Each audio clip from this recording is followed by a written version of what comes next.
নিজেদের ঘরের মাঠে এবার মৌসুমী দ্বিতীয় রঞ্জি ম্যাচ খেলতে শক্তিশালী তামিলনাড়ুর মুখোমুখি হবে ত্রিপুরা। আগামীকাল শুক্রবার থেকে আগরতলায় এমবিপি স্টেডিয়ামে শুরু হবে দুই দলের দ্বিতীয় ম্যাচটি। তাই 22 কোচে চূড়ান্ত লড়াইয়ে নামার আগে উভয় দলের ক্রিকেটাররা সেরে নিল তাদের চূড়ান্ত অনুশীলন। ঘরের মাঠে এবারে জয় দিয়ে রঞ্জি অভিযান করলেও তারকাখচিত তামিলনাড়ুর বিপক্ষে কতটুকু লড়াই করতে সক্ষম হয় রাজ্য রঞ্জি দল, তার দিকে এখন তাকিয়ে রাজ্যের ক্রিকেট প্রেমীরা। জাতীয় স্তরে প্রথম শ্রেণীর রঞ্জি ক্রিকেট চলছে এখন দেশের বিভিন্ন প্রান্তে। এর মধ্যে রাজ্য রয়েছে একাধিক ম্যাচ। ঘরোয়া এই টুর্নামেন্টে এবারও অংশ নেয় ত্রিপুরা। নিজেদের ঘরের মাঠে নতুন ম্যাচে গোয়ার বিপক্ষে জয় দিয়েই এবারে রঞ্জি লড়াই শুরু করে স্বাগতিক ত্রিপুরা। অবস্থায় সূচি অনুযায়ী আগামীকাল রাজ্য দল নিজেদের দ্বিতীয় ম্যাচ খেলতে মাঠে নামবে, তাও আবার ঘরের মাঠে। আগরতলা এমবিবি স্টেডিয়ামে আয়োজিত 4 দিনের ম্যাচে এবার রাজ্য দলের প্রতিপক্ষ শক্তিশালী তামিলনাড়ু।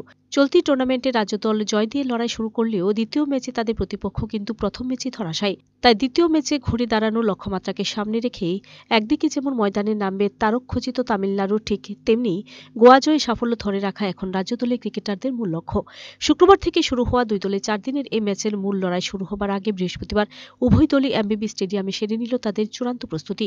এদিন দীর্ঘ সময় উভয় দলের ক্রিকেটাররা শরীরচর্চা থেকে শুরু করে ব্যাট বলের প্রস্তুতি সেরে নেয়। তবে 4 দিনের ম্যাচে টস একটা অন্যতম ফ্যাক্টর। টসে জিতে উভয় দলই চাইবে আগে ব্যাট করতে, যদিও সবকিছু নির্ভর করছে আবহাওয়ার উপর। আবহাওয়া দপ্তর সূত্রে আগামীকাল সকালেও ঘন কুয়াশার সম্ভাবনা রয়েছে। Bureau report, search India channel.